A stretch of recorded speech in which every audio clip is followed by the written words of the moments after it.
Hello दोस्तों, एक बार एक आदमी अपनी ब्रांड न्यू कार को पॉलिश कर रहा होता है। तभी उसे कुछ आवाज आती है तो वो कार के पीछे जाके देखता है तो उसका शैतान बेटा उस गाड़ी पे स्क्रैच बना रहा होता है। तो उसे बहुत जोर से गुस्सा आता है और उस बेटे को मार देता है। तो मारने से वो बच्चा गिर जाता है। नीचे गिरते ही वो इफेक्ट बेहोश हो जाता है।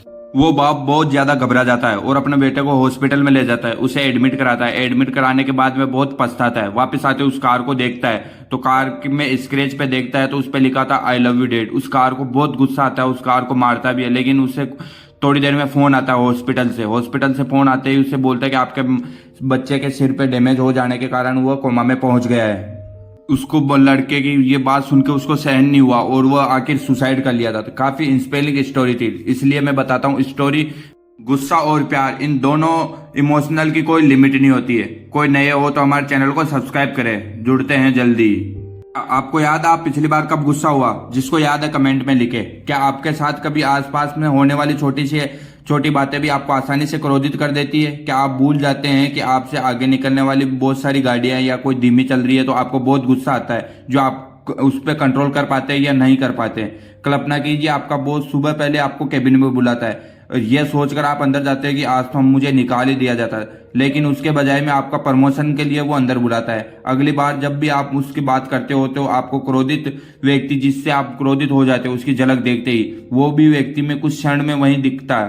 तो क्या आप उस समय पे खुशी के टाइम में क्रोधित होगे या नहीं होगे? आप अपना क्रोध को कंट्रोल करोगे? क्रोध के बहुत सारे नुकसान होते हैं। हमें गुस्सा क्यों आता है? गुरुदेव श्री रविशंकर कहते हैं कि इनमें 3 भावना होती है क्रोध आने के।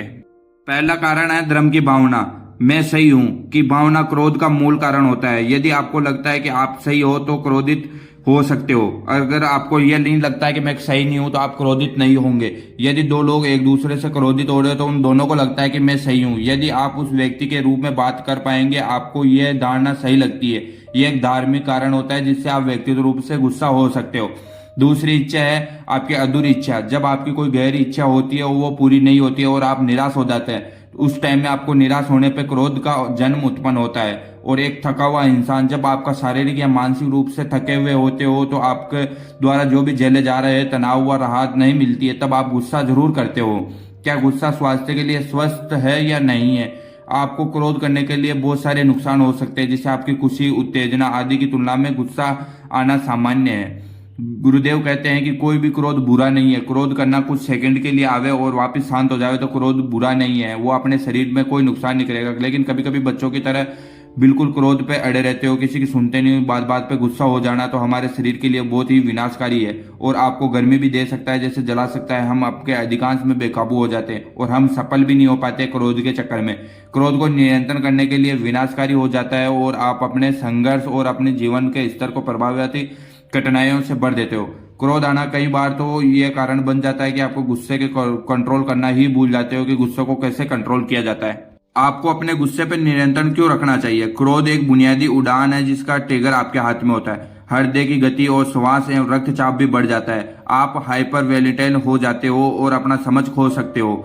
या सही है या क्या गलत है? क्रोध के आप पर अनियंत्रण हो जाता है और आपके गति में ये भावनाएं के लिए बहुत क्रोधित स्वभाव हो जाता है। क्रोध को निरंतर करने के लिए आपके बहुत सारे नुकसान हो जाते हैं। जब क्रोध निरंतर नहीं रहता, दिल की बीमारी हो जाता है। कमजोर होने के कारण आपके प्रतिरोध क्षमता भी बढ़ जाती है और त्वचा की समस्या भी हो जाती है, अनिद्रा हो जाती है, रक्तचाप बढ़ जाता है, कब्ज की शिकायत हो जाती है, चिंता व अवसाद हो जाता है, आधा शीशी हो जाती है, नकारात्मक भावना आती है। पहले से मौजूद स्वास्थ्य में बहुत सारे जटिल नुकसान भी हो सकते हैं। क्रोध को काबू पाने के लिए बहुत सारे तरीके बताए गए हैं जिसे आप यूज में करके क्रोध को काबू में कर सकते हो। क्या आप ऐसे व्यक्ति हो जो आसानी से क्रोधित हो जाते हो?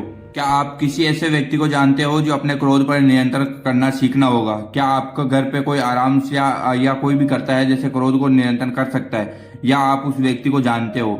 गुस्सा काबू करने के लिए आपको बहुत सारी चीजें का काम में लेना होगा, जैसे आपको पौष्टिक आहार खाना होगा।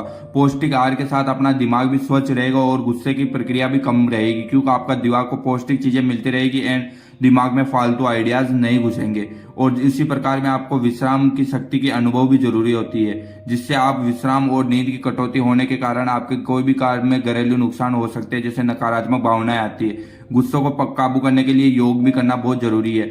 आप 15 मिनट के लिए सूर्य नमस्कार करें एवं अपने माइंड को तनाव से मुक्त करें। आप बेटर फील करोगे तो गुस्सा भी कम नहीं आएगा। और आप सोच भी सकते हो किसी चीज के बारे में, तो गुस्सा बहुत कम आने की संभावना रहेगी। आपको गुस्से को काबू करने के लिए प्राणायाम अभ्यास भी जरूरी है, जिससे आपका मन शांत रहेगा। मन शांत होने से आपकी सांस, गहरे नियंत्रण और आपकी शारीरिक भावनाओं का कल्याण भी बढ़ेगा। आपके जीवन में ऊर्जा बढ़ेगी और आपने जो भी काम करने के लिए आप बहुत जल्दी ही कर सकते हो, जिससे आपको क्रोध पे कंट्रोल कर सकते हो और शारीरिक तनाव भी नहीं होगा और आपको थकान महसूस कम होगी। एक समय पे क्रोध न करें। जब कई बार आपको गुस्सा होता है तो गुस्सा होने पे आप चिल्लाते हो या कोई भी परिवार से नाराज होते हैं या परेशानी होती है, दूसरों से आपको अपना काम करवाना पड़ता है या दूसरों को आप समय देने से चिल्ला चिल्ला कर करते हो, तो ये भी आप कर सकते हो कि आप उससे पूर्णतः छूट सकते हो। अपूर्णतः होने की जगह छोड़े। जैसे कि आप किसी जगह पे बार बार जाते हो, वहां पे आपको गुस्सा आता है, जैसे छोटी छोटी बात पे झंझनाहट होती है, आपको अपना नियंत्रण खो बैठते हो, निराश हो जाते हो आप, तो वो भी आप उस जगह पे जाना नेगेटिविटी धारण कर लेते हैं। आपको प्रतिदिन ध्यान रखे क्या करना है क्या नहीं करना, शांत रहना और रोजाना 20 मिनट पे अपने ध्यान से सुने। गुस्से आने का वजूद जाने, किस वजह से हमको गुस्सा आ रहा है, और अपने ट्रिगर का ध्यान रखे, बार बार पे गुस्सा न हो जाए। छोटी सी बात हुई और अपने ट्रिगर को छोड़ दिया, गुस्से को, तो गुस्सा छोड़ते ही अपने बॉडी में नुकसान हुआ। सामने वाला तो सुने चाहे नहीं सुने, लेकिन आपके बॉडी पे बहुत ज्यादा इफेक्ट पड़ता है। नेक्स्ट 9 पॉइंट कहता है कि आप कसरत के साथ साथ अपने गुस्से को भी कंट्रोल कर सकते हो। ऐसे कार्डियोलॉजी कर सकते हो। आप बार बार व्यायाम करके आपके शरीर में बहुत ही लचीलापन ला सकते हो, जिससे आपको कम थकान महसूस होगी और आप धैर्य भी बर्ताव करना जरूर सीखोगे, जिससे आपकी लंबी दौड़ के सांस की तरह आप भी बहुत ज्यादा काम कर सकते हो। क्रोध पे पेशेवर मदद मिल सकती है, क्योंकि आप उसमें हैप्पीनेस भी आ सकती है और आपने नेगेटिविटी घट जाएगी। इसी प्रकार हमारे वीडियो अच्छा लगे तो चैनल को सब्सक्राइब करें, धन्यवाद, और शेयर करें।